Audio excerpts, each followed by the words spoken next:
The content of this podcast is provided for informational and educational purposes only and should not be construed as financial, investment, legal, or tax advice. The views and opinions expressed by the host and any guests are solely their own and do not reflect the views of any employer, firm, or affiliated institution. Any examples or strategies discussed are general in nature and may not be appropriate for your personal circumstances. Always consult a licensed financial advisor or other qualified professional before making any financial decisions. The host and production team assume no liability for any loss or damage resulting from reliance on the information provided in this podcast. How's it going, everybody? Welcome back to Trajecta Talks. This is the podcast where we dive deep into the tools, mindsets, and disciplines that give you a sharper edge in finance, business, and life. I'm your host, Alex Savanovic, and I am thrilled to have you with me today. Whether you're listening on your morning commute, maybe you're hitting the gym, or you're just chilling at home, thank you so much for carving out some time and being here with me today. So, quick intro for the new folks. I'm a finance grad from the Sauder School of Business at UBC, and I started working at a hedge fund when I was just 19 years old. I was still juggling classes at the time. I'm still with that same fund years later. And that's a firm that's been delivering market beating returns for nearly 3 decades. I trade across asset classes, stocks, bonds, options, you name it, and I've probably traded it. I've built models to turn data into strategies. I spend a lot of time on our private book evaluating startups, structuring some deals. I've been lucky to get hands on experience across every part of our business trading, investing, private equity, and private debt. And some deal making, all of which gives me a front row seat to how money really works. Today, I'm bringing that perspective to help you navigate the often intimidating world of career searching right out of university. Let's dive in. So, before we continue with the episode, as always, we have to get the market update in. It was decently quiet week as it relates to trading at the fund, but there were still some notable things that turned our heads and really got us engaged. So for this past week, from the July 4th holiday right up to today, Wednesday, July 9th, we're cutting it a little short this time due to us having to record a day earlier. You won't get Thursday's close in, but trust me, there's still plenty of actionable intelligence to dissect. Let's get straight to it. So first off, let's talk about some major block trades in the background. Intel has been busy divesting further from its Mobileye stake this week. Ticker on Mobileye is MBLY. Intel's INTC, obviously. Their overseas funding arm initiated a chunky secondary offering, putting 45 million shares of Mobileye's Class A common stock on the market, with the underwriters eyeing an extra 6.75 million. But here's the savvy move, the interesting part of this whole thing. Mobileye itself, the company is stepping in, committing 100 million bucks to repurchase its own stock directly from Intel. On top of that, Mobileye just pre-announced, I want to say yesterday, saying that their second quarter numbers are coming in stronger than expected. It's a solid vote of confidence in the autonomous driving story, even as the parent company strategically trims its position a little bit. And on a related note, in the tech space, a significant index rebalancing just happened. So Datadog, ticker on that one's DDOG, the cloud monitoring and observability powerhouse, officially joined the S&P 500 index. I want to say as of this morning, today, Wednesday, July 9th, replacing Juniper Networks. A ticker on that was JNPR, following its acquisition by Hewlett Packard, HPE ticker on that one. That was on July 2nd. So interestingly, on Tuesday, July 8th, the stock traded rather oddly. Early in the day, Guggenheim downgraded Datadog to sell, citing the potential risk of losing OpenAI as a major customer, which put a significant lid on the stock. Datadog shares fell more than 4% intraday following this bearish call from Googie, despite the impending S&P 500 inclusion. This move was a big catalyst for Datadog shares overall, which had already seen a substantial jump ahead of the July 4th holiday on the initial news of its inclusion in the S&P 500. It's a clear signal of Datadog's growing market presence, the continued appetite for robust cloud and AI-driven enterprise solutions, even amidst analyst skepticism every now and then. Now let's cut through the noise on the tariff front because President Donald Trump kept us guessing all week. He pulled the old move again, shifting the deadline for those reciprocal tariffs to August 1st. He's talking a tough game, saying this time he's dead serious, no more backing down.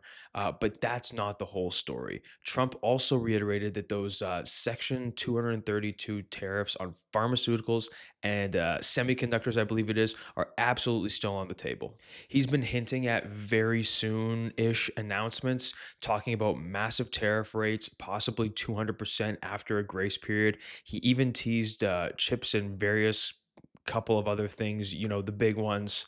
The streets got this on high alert because if these material tariffs actually drop, combined with earnings season kicking off very soon and markets back near all time highs, you've got a recipe for a serious pullback if just one of these things falls out of bed.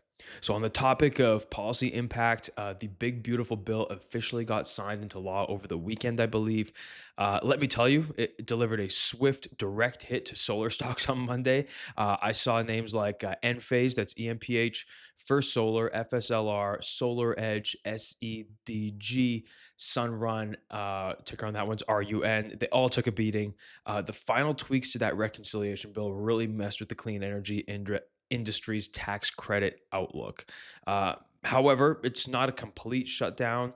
Those last minute changes actually opened a narrow window for some of the heavy hitters, the well capitalized developers like Next Era, I think ticker is NEE, and AES.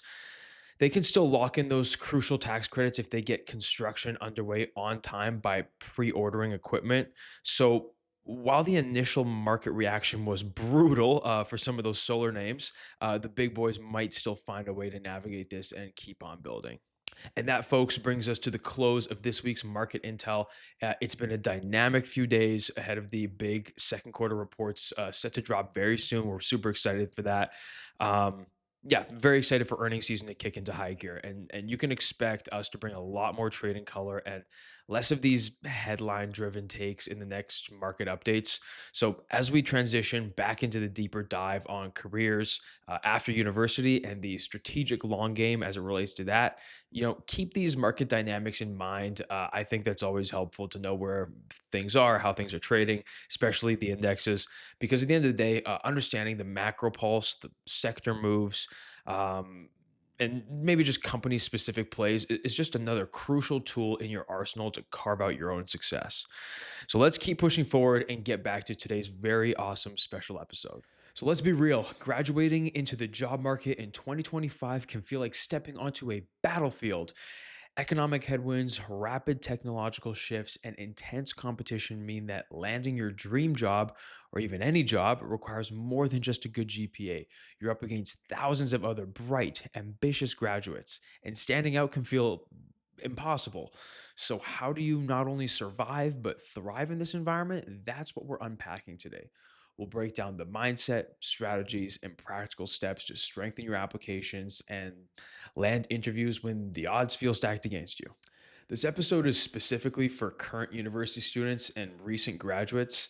Down the line, we'll release content on job switching for people later on in their careers, but for now, we're laser focused on getting your foot in the door. Let's get to it. Setting the stage, this job market is dynamic right now. It's particularly challenging. We're seeing companies prioritize experience, automation impacting entry level roles, things like AI, a general air of caution in hiring across the board. This isn't to scare you, but to equip you with reality. The average graduate submits dozens, sometimes hundreds of applications before securing their very first role. It's not just about what you know, but how you package and present what you know. And crucially, how you network. That's a huge piece that we're going to get into later. Here's the truth: job searching doesn't have to be a demoralizing experience, it can be if you make it. The difference between feeling lost and feeling in control comes down to just strategy and persistence, not just being smart, not just luck, but building a system and habits that you can start today to get you into that mood of let's go find a job. Whether you're targeting a specific industry or just trying to get your foot in the door anywhere, the goal is to make every application and every networking effort count. Today, we'll cover the common pitfalls that graduates sometimes fall into, the mindset shift that turns job searching into a strategic game, step by step guide to tailoring your applications. We'll talk about the psychology behind effective networking and creative ways to stand out in a crowded market. Let's start with what most students and recent grads get wrong. I've seen these traps firsthand, not just in my own early career journey, but in the patterns of interns and new hires at the fund, and frankly, in many bright individuals who struggle to launch their careers. These are the mistakes that keep you reacting instead of proactively building your career. These are the mistakes that sometimes keep you locked into a closed mindset when you get maybe one too many rejections. So the first trap I've seen is something called the spray and pray approach. I've seen it so many times in university. This is where you send out hundreds of generic resumes and cover letters to every job posting you see, hoping something sticks. You're applying to jobs without truly understanding the role or the company or the compensation or what you'll be doing. This isn't strategic at all. It's you're simply playing a numbers game that you're trying to win. Recruiters can spot a generic application a mile away and it quickly gets binned unless you somehow find a way to stand out. I'm not saying this approach can't work. I've definitely seen it work for some people, but I wouldn't say the probabilities are exactly in your favor, nor does it help you stick out at all. Put yourself in the interviewer's shoes. You want to read something that some kid has sent off to thousands of people? It's probably going to feel stale. Trap number two, underestimating the power of your network. Too many graduates think networking means awkward formal events or only reaching out to people already in their desired field. They rely solely on online applications. In reality, a significant percentage of jobs are filled through referrals and connections. If you're not actively building and leveraging your network, you're missing out on a huge competitive edge. I know it seems counterintuitive to your goals, but think about it. It could pay to get out there and hit the town every once in a while if it's within your budget. We talked about budgeting on another episode. Hit the town every once in a while, especially if you know some folks already in your industry or people you want to get to know in the industry are also going to go out and be there. Trap number three is ignoring the why behind your career choices. So you apply for jobs because they pay well or sound prestigious, but you haven't articulated why you're genuinely interested or how your unique skills align with the company or the role. This leads to super weak interviews, a lack of passion that shines through in your interview. Even in your written applications, some skilled recruiters can pick up on it. Recruiters want to see purpose and genuine interest, not just a chase for a paycheck. I would almost go as far as saying, look once at the salary, make sure that it can cover your needs and expenses, especially if you're in a position in life where you're looking to get experience and maybe the pay you have to take a pay cut to get that experience. And focus so much more on how you can smash that interview, show that you genuinely care and want to learn more and grow in that role or at that company. So, the final trap that we're going to talk about is failing to tailor your story. Think about your resume and interview responses, maybe are often too general, highlighting what you did without connecting it to what the employer actually needs. Uh, you talk about your courses or club activities, but you don't translate them into transferable skills or demonstrable impact. So every word on your application and in your interview should be a direct answer to the question, why are you the best candidate for this specific role at this specific company? That is important and it should always be at the forefront of your mind in any interview or application. So, quick story time and shout out to DK if he's listening to this or ever listens to this. Thank you. Appreciate you. This story is about you. In my early days, even before I started working at Spoonbill, when I was 19 and still in school, I was applying for various internships. Initially, I made the mistake of sending out a fairly standard resume to anyone and everyone that was hiring.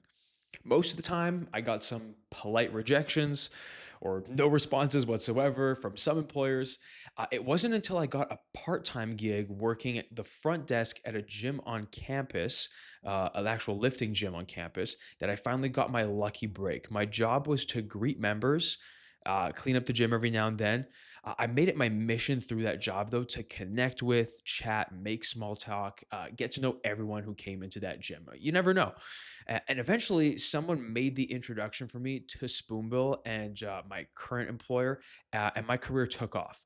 And since then, I never looked back. And this is truly the power of networking and being friendly to all people that come into your life. You never know who opens that door that finally gets you that job that you've been waiting for. And don't be afraid to take a less glamorous job as a stepping stone to your next big thing. It's totally fine if it's going to pay your bills in the meantime. So again, shout out DK. Thank you for introducing me to Spoonbill. Greatly appreciate it. Next up, let's talk about having a mindset shift. We want to go from being a job seeker, boring, to a solution provider. That sounds epic. So here's the key to getting this right. Your job search isn't about begging for a job. It's about offering a solution to an employer's problem. A resume isn't a list of your past experiences. I mean, yes, it is, but don't think of it like that. It's a forecast of your future impact on the company that you're applying at. When you adopt this mindset, you gain clarity, you gain confidence, you avoid the anxiety of feeling like you're just another applicant in a sea of resumes. You start building momentum and great habits. So imagine a company needs someone who can, for example, analyze complex data and present it clearly. I know that's super arbitrary, but if your resume just says completed data analysis project, you're completely missing the mark. Instead, you need to say something like developed and presented data driven insights for a complex data set leading to X/Y outcome, demonstrating my ability to solve your data analysis needs. I know that's super robotic, the example I just gave you, but think about it like that.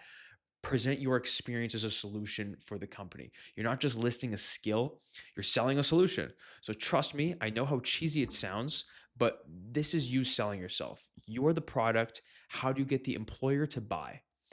And this mindset isn't about being arrogant at all. It's about understanding your value and communicating it effectively. Your application is your thesis for why you're the best investment for that company. So now let's move on to crafting your standout application. One of the best ways to take control is to systematically craft your application materials. This isn't just about filling out forms, it's about telling your unique story. Here's how to do it step by step. So, first, deconstruct the job description. Don't just read it, break it down. What are the keywords? Keywords are important. What are the required skills? What are the preferred qualifications? How about responsibilities when you get the job? Create a table in Excel or in Google Sheets with columns like required skill, my experience, evidence. Really ingrain it and organize how you fit into that company based on things that they have outlined in that job advertising. It will really, if you do it that way in an Excel sheet, bang, bang, bang, it'll really prepare you for that interview when they maybe get you on your heels and ask you something a little tougher about the job or how you might apply yourself at the role. Next, you want to customize your resume. For every role, your resume needs to be a tailored document. Use the keywords from the job description. Instead of listing generic duties, quantify your achievements with numbers and impact. So I gave a similar example earlier, but here's another one. Instead of managed social media, try increased social media engagement by 30% over 6 months, leading to X new leads. Every bullet point should start with a strong action verb and demonstrate a result that you had. Tangible data that speaks to your skill in absolutely anything is so much more valuable than just listing the skill itself. So next, let's write a compelling cover letter. Make sure you get it proofread, please, before you send out anything. This document is where you connect the dots. It's not a summary of your resume. It's your opportunity to tell a brief story about why you are genuinely interested in this company and this role and how your skills directly address their needs. So mention specific projects, experiences, or even courses that you took in school that might align with the job description. Research the company, their values, recent news or recent projects that they've had or taken on, and weave that into your letter. Show some skill, show some prowess, show some expertise. Show them that you've done your homework and you're not just sending a form letter that you sent out to everybody. So here's a pro tip. For every bullet point on your resume and every statement in your cover letter, ask yourself this question. So what? Does it demonstrate a valuable skill? Does it show initiative? Does it highlight a positive outcome? And if not, rephrase it or remove it. Review this every time you apply for anything. It's not about perfection, it's about strategic consistency. You don't want something on one of these documents that's not going to make sense when you get into the interview and sitting in front of the big boss. And if tailoring feels like too much work, there are definitely some AI tools that can help with keyword optimization. But similar to something I said in the budgeting episode, I recommend doing your first few manually. It really forces you to think critically about who you are, your experiences, your skills, how they apply to various different jobs. Once you've got through and done this a few times on your own, uh, any large language model you pick your favorite. They can help you go through it and do all this stuff. Not that everyone cares. And I know we're not sponsored by Google, but Gemini happens to be my favorite LLM hands down. So moving right along from that unpaid Google promo, why job searching is so hard. One word, psychology. And most students aren't failing because they lack skills per se, although many of them are lacking some specific skills. But a lot of the time it's just they're struggling with the emotional and social aspects, I should say, of the search. Fear of rejection is a huge thing. Imposter syndrome, the sheer mental drain of applying can be paralyzing because, maybe you get to 200 applications and you're like, good gosh, I'm never going to get a job. There's also FOMO, fear of missing out. When you see your peers landing jobs, you feel pressure to compare yourself. But honestly, here's the reality: everyone's journey is different. Real success in job searching is about persistence, resilience, strategic relationship building. Comparing wages, comparing benefits. Yeah, some companies offer more than others. That's normal. Some of your peers will out earn you in the first few years, and some of your peers will under earn you. The job market isn't the same across the board. It's not linear. There is a lot of variance, and it depends on a lot of different inputs that you bring to the table. And focusing on your unique journey is going to do a whole lot more for you than looking at the person next to you or somebody who graduated with you from business school. And obviously, sometimes we want to get advice from our peers. That's totally fine. Bring them out for a coffee chat, see what they did that maybe you missed out on. Um, Talking to these folks who seem to be moving a lot faster than us, there's nothing wrong with that, like I said, but avoid putting the pressure on yourself if you're a tad bit behind. Focus on your current skill set. Ask yourself, are you at a fair position given your current skill set? Ask yourself, what can you do to elevate yourself to that next level? Never stop learning, never stop pushing, but don't start comparing yourself to others. That's a quick spiral to despair and a whole lot of other ugly things. So let's talk about some creative ways to strengthen your application and your network. Let's talk about stretching your efforts without feeling like you're doing a bunch of busy work. This isn't about applying for more jobs, it's about optimizing your approach so you get more value from every application and every connection. Here are 6 strategies to make your career search work harder. Number one, informational interviews, your secret weapon. Don't just apply for jobs, apply for knowledge. Reach out to professionals in your desired field or at a target companies for a 15-20 minute informational interview. Ask about their career path, their company, insights into the industry, or talk about the ball game if they're interested in basketball. Maybe just making that personal connection is enough. This isn't about asking for a job, it's about building relationships, gaining insights, subtly getting on their radar a little bit. Many jobs are filled through referrals, and an informational interview can turn into a powerful advocate for you. Leveraging LinkedIn like a pro. LinkedIn isn't just an online resume, it's a networking powerhouse. I know some people hate it, but use it. Optimize your profile with keywords, a professional headshot, compelling summary. Engage with industry leaders' posts, share relevant articles, write your own posts, join professional groups. Use LinkedIn's search functions to find alumni from your university or old places of work. Um, or people working at your target companies that you want to work for. A warm message like, "Hey, I'm a fellow UBC grad interested in X industry. Would you be open to a brief chat?" Is far more effective than a cold application or cold approach. Number three, tailor your portfolio slash personal website if you are in a creative field, or even if you're not. A personal website or online portfolio can be a game changer too. It's a dynamic way to showcase your projects, skills, and personality beyond the confines of a resume. So for finance, this could be a page with analysis examples or models you've built, or talking about trades or your input or takes on the market. For marketing, maybe it's campaigns. For tech, it's maybe coding projects. This allows employers to see your work in action and not just read about it on a resume or through your cover letter. Number four is volunteer or freelance for experience.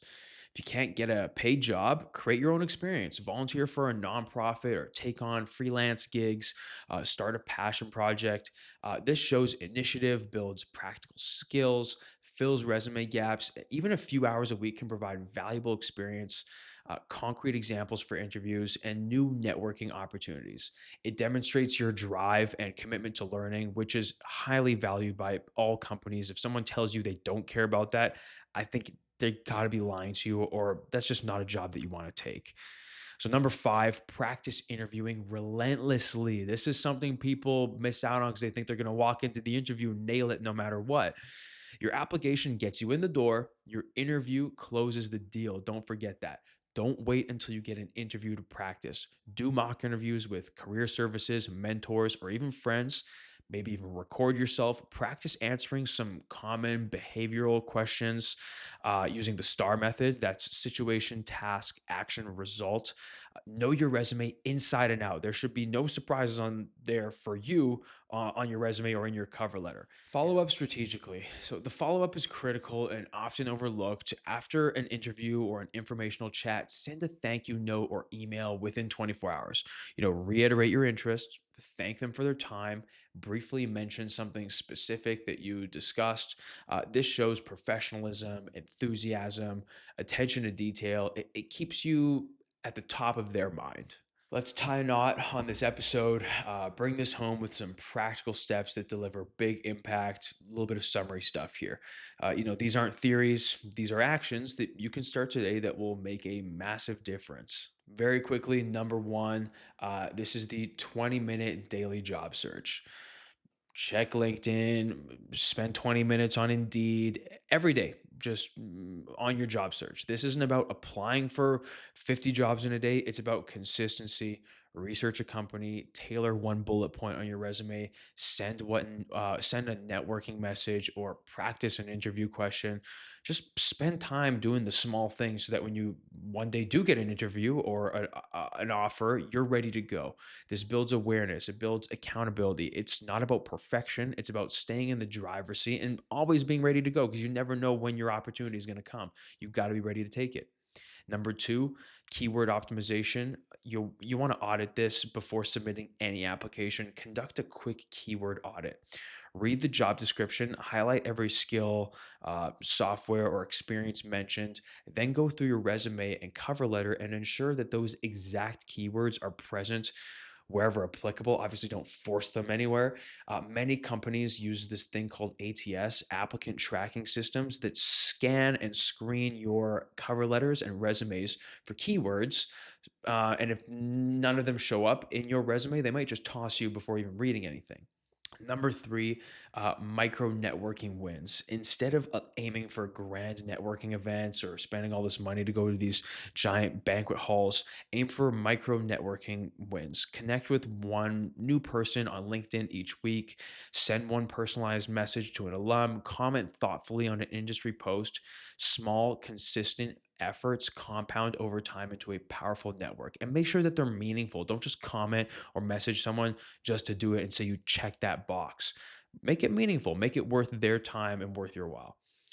So, number four, identify your anchor skills. What are the 3 to 5 core skills that define your value proposition? Are they data analysis, communication, project management, problem solving, trading? Once you identify your anchor skills, ensure that they are prominently featured and demonstrated throughout your resume, cover letter, and interview answers. These are your non negotiables. Think of them as the most expensive item in the clothing store, right in the middle of the store. You want it showcased for these employers to see. So, number five, create interview stories. Keep a running list of 5 to 7 detailed stories that showcase your skills using that STAR method that we mentioned earlier. These stories should cover areas like teamwork, overcoming challenges, leadership, problem solving, especially, and achieving results. So, having these ready to go will make you confident and articulate in your interviews. You want to make sure you have 5 to 7 of those. You don't want to be repeating the same story and it getting stale.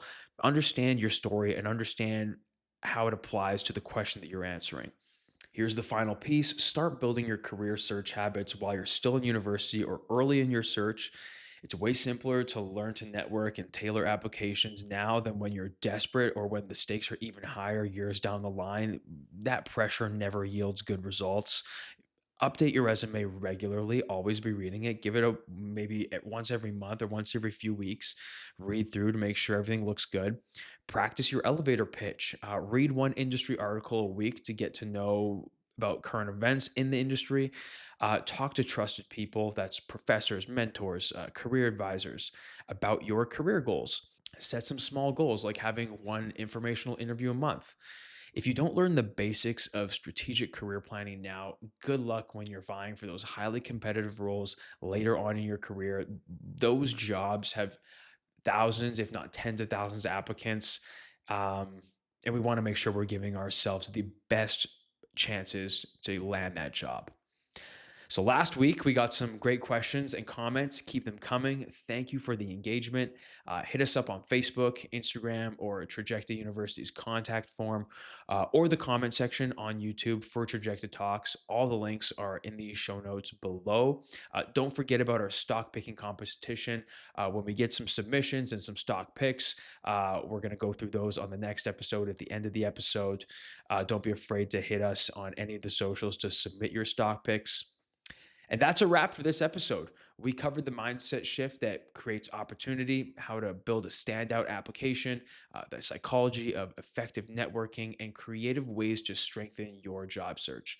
So I think the big takeaway from this episode, every tailored application, strategic connection, and every practiced interview, it's truly a step toward landing the job that's going to propel your career. And I know strategic persistence isn't glamorous, but it's powerful.